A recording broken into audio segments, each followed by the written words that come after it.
আপনাদের সহযোগিতা। বড় প্রশ্ন সেটা হচ্ছে আমরা ঢাকাতে দেখেছি, জাহাঙ্গীরনগরে দেখেছি, ফলাফল পেতে অনেকক্ষণ অপেক্ষা করতে হয়েছে। হ্যাঁ, তো এখন আসলে আপনারা কি বলবেন? আমাদের মনে হয় না, তাকিয়ে আছে আপনারা। আমরা চেষ্টা করব যত দ্রুত সম্ভব ফলাফল দিতে। সেই জন্য আমরা ওএমআর ব্যবস্থা করেছি, গোল্লা পূরণ ব্যবস্থা করেছি, যেটার সাথে শিক্ষার্থীরা অভ্যস্ত, তাদের ভোট দিতে দেরি হবে না। অসংখ্য বুথ আছে, তো যদি একটা ওএমআর তো একটা মেশিন, ধরেন একটা মেশিন বিকল হওয়া, কোনো অ্যাক্সিডেন্ট হতে পারে যে বিকল হচ্ছে, রিড করতে পারতেছে না, আমরা সেই জন্য এক্সট্রা মেশিন রেখেছি, সাথে সাথে ওইটা রিপ্লেস করে দেবো। সেই ব্যবস্থাও আমরা রেখেছি। আমরা দূরদর্শী তার পরিচয় দিয়েছি যে যদি তারপরেও আমরা চেষ্টা করব যত দ্রুত দেওয়া সম্ভব। 4টা পর্যন্ত তো আমাদের এদেরকে ভোট দিতে দিতে হবে, তখন যারা লাইনে থাকবে সবাইকে আমরা ভোট দিতে দেবো। ফলাফলে আনুমানিক কি ধারণা পেয়েছেন, কত ঘন্টা লাগবে? এটা এখন বলা সম্ভব না, এত অ্যাডভান্স বলা যাবে না। অনেক ধন্যবাদ, অনেক ধন্যবাদ। Thank you. আপনারাই দেখবেন কত পার্সেন্ট ভোট। আমরা চট্টগ্রাম বিশ্ববিদ্যালয়ের উপাচার্যের সাথে কথা বলছিলাম। আসলে সবার মতামত তাই, সবার উচ্ছ্বাস তাই, শিক্ষকরা উচ্ছ্বসিত এখন পর্যন্ত তারা যে ভোট নিতে পেরেছেন। এবং আমরা নারী শিক্ষার্থীদের একটা লাইন দেখাচ্ছি আপনাদের, সেই দীর্ঘ লাইনটি আসলে প্রমাণ করে এখানে মোটামুটি যে অবস্থাটা কেমন।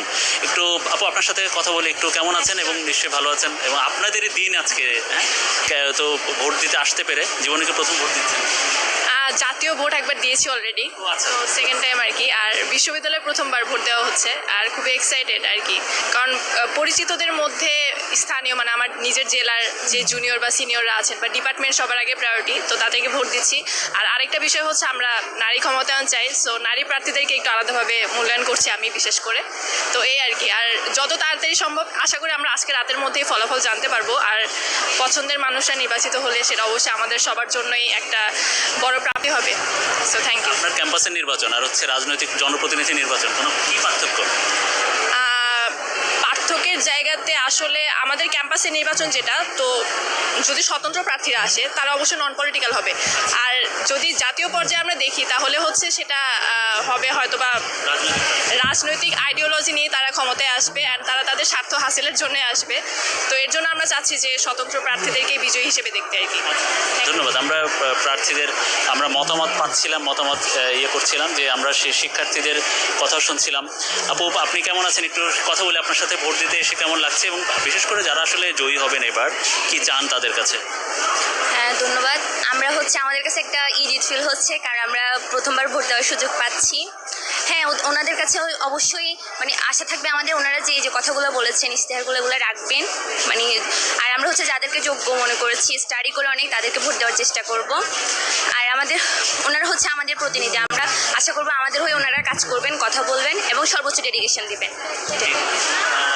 আমরা কথা শুনছিলাম শিক্ষার্থীদের, আমরা শুনছিলাম এখানে এই যে ডক্টর মোহাম্মদ ইউনূস ভবনে এখানে মোট 4টি হলের, এই ভবনে মোট 4টি কেন্দ্র আর কি। তো এরকম যে কেন্দ্রগুলো রয়েছে মোট 15 থেকে 16টি কেন্দ্র রয়েছে, 5টি ভবনে তাদের এবারের ভোট গ্রহণ হচ্ছে।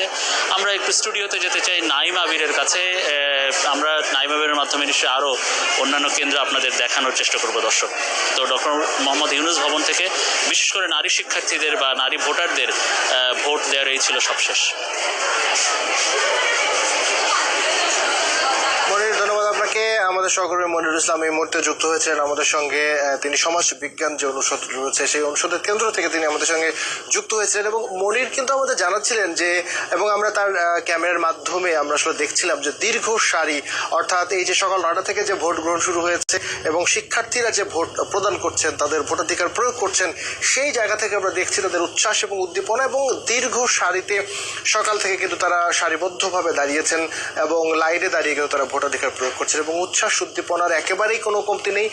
দীর্ঘ 35 বছর পর, অর্থাৎ প্রায় 3.5 দশক পরে যে চাকসু নির্বাচনটি অনুষ্ঠিত হচ্ছে, সেই নির্বাচনে ভোট দেবার জন্য অধীর আগ্রহে কিন্তু অপেক্ষা করছেন শিক্ষার্থীরা, এবং সেই শিক্ষার্থীদের যে সারিবদ্ধ লাইন সেটি কিন্তু আসলে প্রমাণ করে যে ঠিক কতখানি আগ্রহ নিয়ে তারা আসলে এতদিন ধরে অপেক্ষা করেছেন তাদের ছাত্র সংসদ নির্বাচনের জন্য, এবং নিজ ভোট দিয়ে নিজের যে ছাত্র প্রতিনিধি তাকে নির্বাচন করবার যে উচ্ছ্বাস সেটি কিন্তু তাদের মধ্যে কাজ করছে। আমরা দেখছিলাম একজন শিক্ষার্থী বলছিলেন যে তার জীবনের প্রথম ভোট দিচ্ছেন তিনি, এবং এটিও তাই কিন্তু দিবালোকের মতো সত্য যে এটি জীবনের প্রথম ভোট দিচ্ছেন অনেকে প্রথমবারের মতো চাকসু নির্বাচন অর্থাৎ ছাত্র সংসদ নির্বাচনে ভোট দিয়েছেন। এর আগে এই শিক্ষার্থীরা আসলে কোথাও কখনো ভোট দিতে পারেননি, সুতরাং তাদের মধ্যেও একটা বাড়তি উচ্ছ্বাস এবং উদ্দীপনা কাজ করছে। আমরা যেটি বলছিলাম যে প্রায় 27,500 শিক্ষার্থী কিন্তু এই চাকসু নির্বাচন 2025-এ তারা ভোটাধিকার প্রয়োগ করছে এবং এই যে 27,500 শিক্ষার্থী যারা ভোটার রয়েছে তার মধ্যে যারা প্রতিদ্বন্দ্বিতা করছে অর্থাৎ প্রার্থী হিসাবে তারা দাঁড়িয়েছেন 415 জন এবং যার মধ্যে 26 জন, যার মধ্যে 24 জন রয়েছেন এখানে ভিপি প্রার্থী এবং এরপরে 22 জন রয়েছেন জিএস প্রার্থী এবং তারপরে আরো 22 জন রয়েছেন এজিএস প্রার্থী। এবং সকাল 9টা থেকে যে ভোট গ্রহণ শুরু হয়েছে আমরা আসলে দেখাচ্ছিলাম এই মুহূর্তে আমাদের ঘড়িতে 10:40 পার হয়েছে, অর্থাৎ প্রায় পৌনে 2 ঘন্টা যাবৎ ভোট গ্রহণ চলছে। আমরা এখনো পর্যন্ত একেবারে সুষ্ঠুভাবে ভোট গ্রহণ দেখছিলাম। আমাদের সহকর্মী মনিরের কাছ থেকে আমরা জানছিলাম সমাজবিজ্ঞান অনুষদের যে কেন্দ্র, সেই কেন্দ্রের সবশেষ পরিস্থিতি। আমরা এবার আর একজন সহকর্মীকে যুক্ত করতে চাই, আমাদের সহকর্মী ইমদাদুল হক রয়েছেন, তার সাথে আমরা যুক্ত হতে চাই এবং তিনি যে কেন্দ্রে রয়েছেন সেই কেন্দ্রের সবশেষ খবরাখবর জানতে চাই। ইমদাদ, নিশ্চয়ই আমাকে শুনতে পাচ্ছেন? আপনি যে কেন্দ্রে রয়েছেন সেই কেন্দ্রের এই মুহূর্তে ভোটাধিকার যারা প্রয়োগ করতে এসেছেন, শিক্ষার্থী যারা রয়েছেন, তারা কি বলছেন? এখনো পর্যন্ত কোনো প্রার্থীর সঙ্গে আপনার কথা হয়েছে? কিন্তু যদি হয়ে থাকে তাহলে প্রার্থীর বক্তব্য জানতে চাই আপনার মাধ্যমে।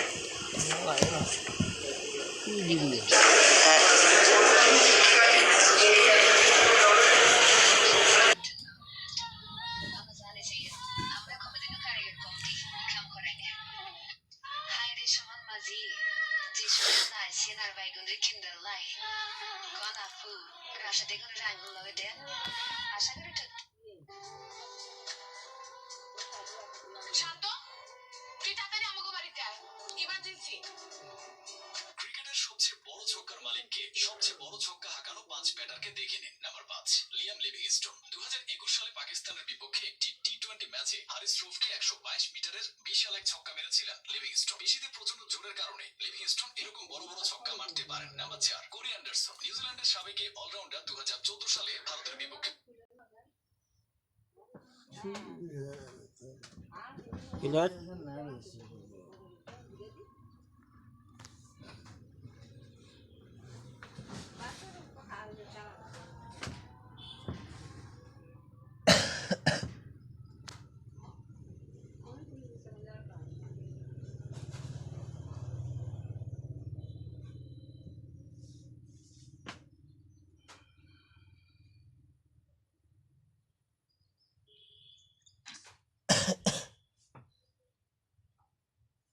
মেরেছিলেন 122 মিটারের একটি ছক্কা। Number 3, Martin Guptill. গাপটিল ছক্কা হাঁকালে বেশিরভাগই গ্যালারিতে গিয়ে আছড়ে পড়তো। 2012 সালে সাউথ আফ্রিকার বিপক্ষে একটি ম্যাচে তিনি 127 মিটারের দীর্ঘ ছক্কা মেরেছিলেন। নাম্বার 2,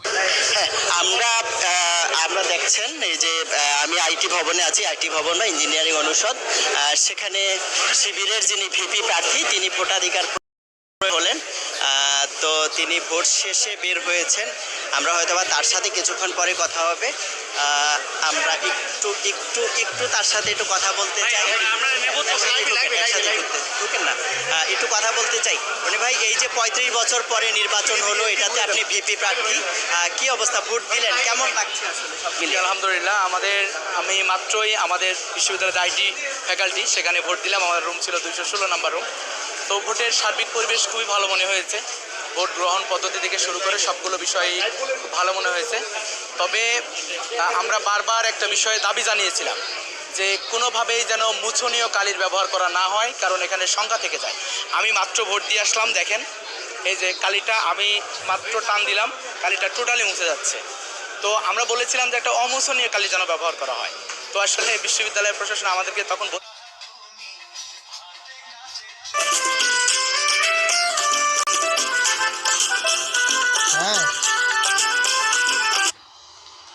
এখানে আমাদের অবশ্যই সংখ্যা আছে। আমি মনে করি যে আমাদের মতামতগুলো আসলে সেভাবে গ্রহণ করা আসলে হচ্ছে কিনা আদৌ, এই বিষয়টা আমি আসলে নির্বাচন কমিশনকে অবগত করতে চাই। আমরা অবশ্যই জানাবো এবং আপনাদের মাধ্যমে আমরা জানতে চাই শিক্ষার্থীদের অধিকার দাবি ছিল যে যেন অমোচনীয় কালি দেওয়া হয়, তারা কেন দেয়নি। এবং এই আপনার আরেকটা বিষয় দেখবেন যে যদি আমি বলতে চাই, আজকে ভোট গ্রহণের যে পদ্ধতি সেটা নিঃসন্দেহে অনেক বড় একটা আয়োজন, কিন্তু এখানে খুবই ধীর গতিতে হচ্ছে। তো ধীর গতিতে হওয়ার কারণে আমি মনে করি যে আমাদের কোনো ভাই বোন যদি ভোট কেন্দ্রে এসে দাঁড়িয়ে থেকে আসলে ফিরে যেতে হয়, তাহলে আসলে ক্যাম্পাসে এসে কষ্ট তার জন্য আর কিছুই থাকবে না, যে নিজের ক্যাম্পাসে জীবনে প্রথম ভোট কিন্তু এসে ঘুরে যেতে হচ্ছে। এই জায়গাটা যেন আমাদের প্রশাসন, নির্বাচন কমিশন তারা খুব ভালোভাবে আমলে নেন এবং কিভাবে ভোটগুলো দ্রুত গ্রহণ করা যায় এটা যেন বাস্তবায়ন করে। একটি অভিযোগ করেছেন অমোচনীয় কালীর বিষয়টা। আর অন্য কোনো বিষয় এখন যে কয়েক ঘন্টা সময় অতিবাহিত হলো, আর অন্য কোনো বিষয়কে অনিয়ম বা ব্যত্যয় মনে হয়েছে? আমি এখন পর্যন্ত দুইটা বিষয়ই মনে করছি ব্যত্যয় হয়েছে বা হচ্ছে। একটা হলো অমোচনীয় কালির ব্যবহার করা হয়নি, কালি আপনারা নিজেরাই দেখলেন উঠে চলে যাচ্ছে। আর 2 নাম্বার হচ্ছে ভোট গ্রহণের পদ্ধতিটা ধীর গতি হচ্ছে। এটা কিভাবে ওভারকাম করা যায় এটা যেন নির্বাচন কমিশন অবশ্যই যেন আমলে নেন। এবং আমরা মনে করি যে একটা বিশ্ববিদ্যালয়ে নির্বাচন, এই নির্বাচনের সবাই অনেক স্মার্ট, অসম্ভব মেধাবীদের একটা নির্বাচন। এখানে যদি কোনো ধরনের প্রহসন, কোনো ধরনের মতামতকে অপেক্ষা করা হয়, আসলে নির্বাচনটা প্রশ্নবিদ্ধ থেকে যায়। এই জায়গাটায় আমার মনে হয় নির্বাচন কমিশন সতর্ক হলে বেশি ভালো। আচ্ছা, আর বিভিন্ন কেন্দ্র থেকে নিশ্চয়ই আপনাদের কাছে খবর আসছে, আর কোনো এখন পর্যন্ত পরিবেশটা কেমন দেখছেন? আমরা যে আমি যত বিপি প্রার্থী হওয়ার কারণে সবগুলো বিষয় সমন্বয় করতে হচ্ছে। এখন পর্যন্ত একটা বিষয় বারবার আসতেছে, সেটা হচ্ছে ভোট গ্রহণের পদ্ধতিটা খুবই ধীর গতি হচ্ছে। অনেকে দেখা যাচ্ছে যে আমাদের সমাজ বিজ্ঞানের এদিকে আমরা শুনলাম যে একটা বুথে এখন পর্যন্ত 1 ঘন্টা প্রায় চলে যাচ্ছে, সেখানে ভোট পড়েছে 6-7টা, মানে খুবই ধীর গতি হচ্ছে। এটা কিভাবে ওভারকাম করা যায় একটু দেখলে বেশি ভালো হবে। ভাই, বিজয়ের ব্যাপারে শিক্ষার্থীদের সাড়া কেমন পাচ্ছেন? প্রশ্নটা মনে হয় নাই। আচ্ছা ভাই, আমি একটু বলি যে আশাবাদী ছবি সহ যেহেতু ভোটার লিস্ট রয়েছে, সেখানে এই কালির বিষয়টি কতটুকু আসলে কার্যকরী? এটা প্রশাসন বলেছিলেন যে তারা আমরাই দাবি করেছিলাম যে যেন ভোটার তালিকাটা ছবিযুক্ত হয়। তো যেহেতু ছবিযুক্ত ভোটার তালিকা হচ্ছে, এটা আমরা খুবই খুশি। আমরা আরও প্রস্তাবনা রেখেছিলাম যেন অমোচনীয় কালির ব্যবহার করা হয়, তাহলে এটা আসলে একদম পরিপূর্ণভাবে শঙ্কামুক্ত হতো। দেখুন, যিনি বিশ্ববিদ্যালয়ে ফার্স্ট ইয়ারে ভর্তি হয়েছে, সে কিন্তু 6 বছর আগে ভর্তি হয়েছে। তার চেহারায় অনেক কিছু দেখা যায়, তখন যখন দেখতে যতটা যেমন ছিল এখন অনেকটা ম্যাচিউর হয়ে গেছে। আমি মনে করি যে বিশ্ববিদ্যালয় নির্বাচন কমিশন বা প্রশাসন যারা আছেন তারা এটা খুব ভালোভাবেই সমন্বয় করবেন, কিন্তু অমোচনীয় কালি প্রথম ধাপটাই যদি এরকম শঙ্কা থাকে, তাহলে আসলে বলবো যে আমাদের জন্য আশার প্রতিফলন হয়নি। আমাদের যে মতামত, সেই মতামতটাকে গ্রহণযোগ্যভাবে তারা সেখানে নেয়নি বলে আমি মনে করতেছি। আর ভোট যদি এমন দীর্ঘদিন চলে, তাহলে আপনার যেরকম কাঙ্ক্ষিত যে শতাংশ ভোট পড়ার কথা ছিল, সেরকম কি পড়ার সম্ভাবনা রয়েছে কিনা? আসলে আমি বলতে চাই যে ভোট দিতে একজন স্টুডেন্ট চট্টগ্রাম বিশ্ববিদ্যালয়ে আসছে তার ক্যাম্পাসে, সে ফিরে যাক, অ্যাজ লাইক